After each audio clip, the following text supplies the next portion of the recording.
I'm hosting a fundraising concert tonight, and the performing act, who happens to be my niece, and her drummer, and her husband, who is my nephew, is coming over. So I decided while they tune up and warm up that I'd fill them up with some great finger food. I've got my rotisserie chicken cooked, and it's been cooled, so it's easier to handle. And to go with the chicken for all of these finger foods, I have 4 very simple sauces to make. A red lentil dal, a Tonnato sauce, a simple red pepper sauce, and a lovely hummus. The first sauce I'm making is red lentil dal. I need a fair bit of onions to start the dal. Just about 2 cups worth. And while that's starting to saute, I'm going to peel garlic. The dal takes a lot of garlic. 3 cloves. I've got the onions cooking on medium heat just to soften them up a little bit. And I'll add that garlic. I want about a cup of lentils. They keep their vibrant color when they cook. Lentils expand a lot when they cook, so for a full cup of lentils, I need about 3 cups of water. I'll bring that up to a simmer. But I can't forget the spices. Cumin and turmeric. Generous amount of cumin. And just a little turmeric. And it heightens that vibrant red color. While that cooks, I'm going to make the Tonnato sauce. Tonnato sauce is a chilled tuna sauce. It's got the piquant taste of capers and lots of lemon to it. Oh, it's so refreshing in the summertime. I use 2 cans of tuna packed in oil, and I add the tuna with the oil into my food processor. I'll add just a little bit of onion, a couple tablespoons worth, and the lemon. And I'll add a few tablespoons of the capers on their own, and then add some of the actual caper juice.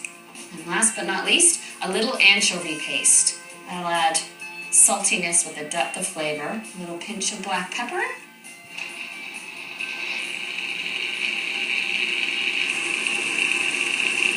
Adding the olive oil just makes this sauce go so creamy.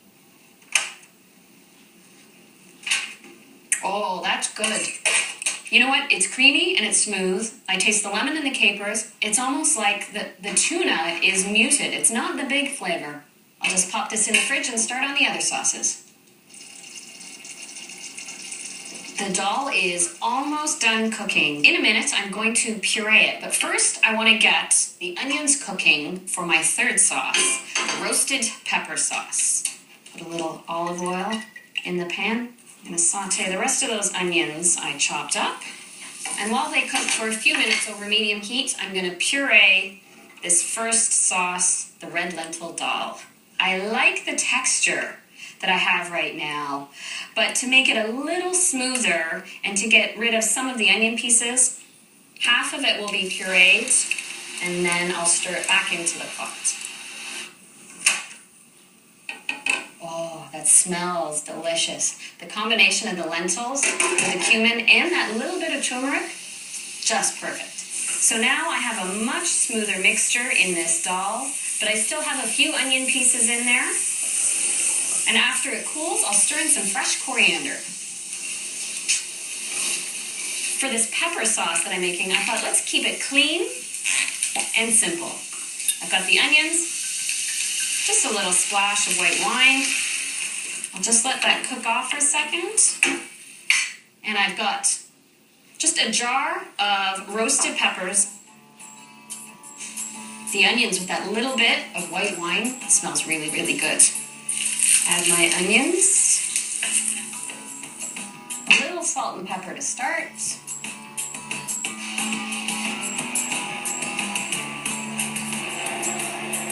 Now that's a simple sauce.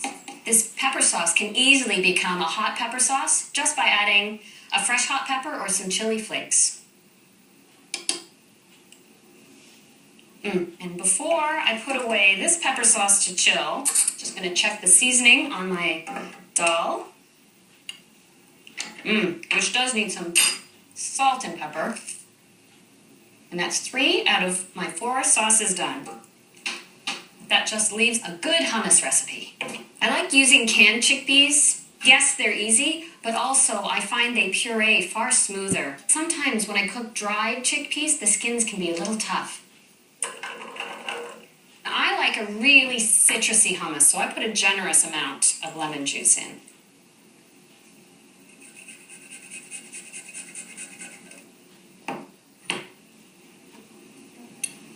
I love the nuttiness of tahini paste. A couple tablespoons is good. Tahini paste is simply ground sesame seeds. And because it's like a nut butter, you can usually find it where you buy peanut butter in the grocery store.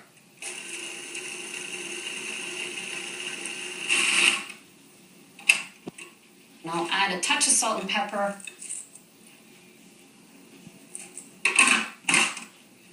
I do like to add a few tablespoons of olive oil, and then I'll add some water to adjust the consistency.